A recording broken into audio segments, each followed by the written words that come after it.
Welcome to Spiritual Foundations for Life. This is day number 301. Today we will look quickly at the three channels of temptation that we all face, and then we'll explain them more fully in the next number of videos. 1 John chapter 2 verses 15 to 17 says, "Do not love the world or the things in the world. If anyone loves the world, the love of the Father is not in him. For all that is in the world, the lust of the flesh, the lust of the eyes, and the pride of life, is not of the Father, but is of the world. And the world is passing away, and the lust of it, but he who does the will of God abides forever." In this passage, we discover the three channels of temptation. There's the lust of the flesh, which are our human appetites and our cravings. The lust of our eyes, which are really our self-interest, our self-gratifications, or our selfish desires that we have because of observation of the things around us. And the pride of life, which really is our desires for self-promotion, our desires to be seen to be greater than others. These are the exact same three things that Eve was tempted with in the Garden of Eden. Genesis chapter 3, verse 6.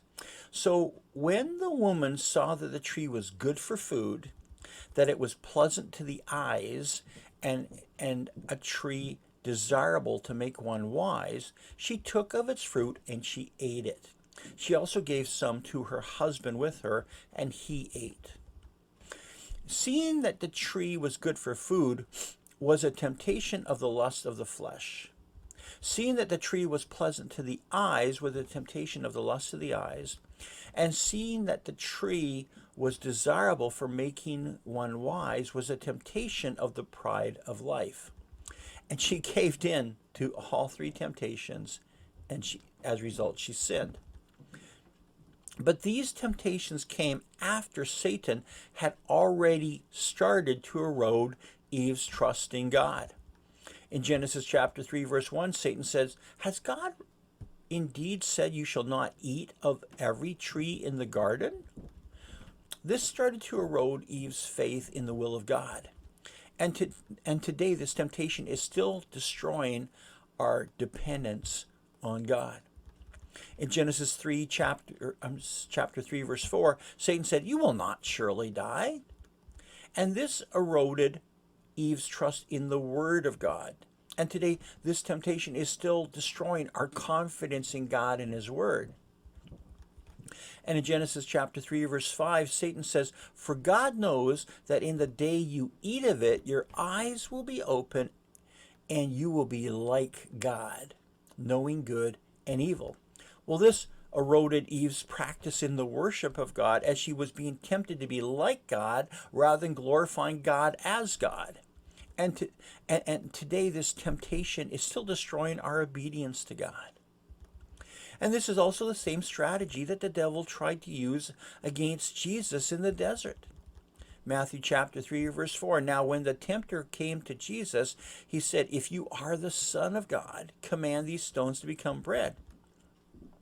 This tempted Jesus in the area of the lust of the flesh, because Jesus was hungry. He wanted to eat.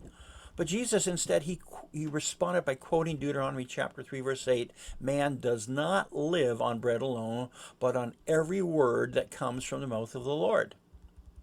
In Matthew chapter 4, verses 5 and 6, it says, "Then the devil took him up into the holy city and set him on the pinnacle of the temple and said to him, 'If you are the Son of God, throw yourself down, for it is written, He shall give His angels charge over you, and in their hands they shall bear you up, lest you dash your foot against a stone.'"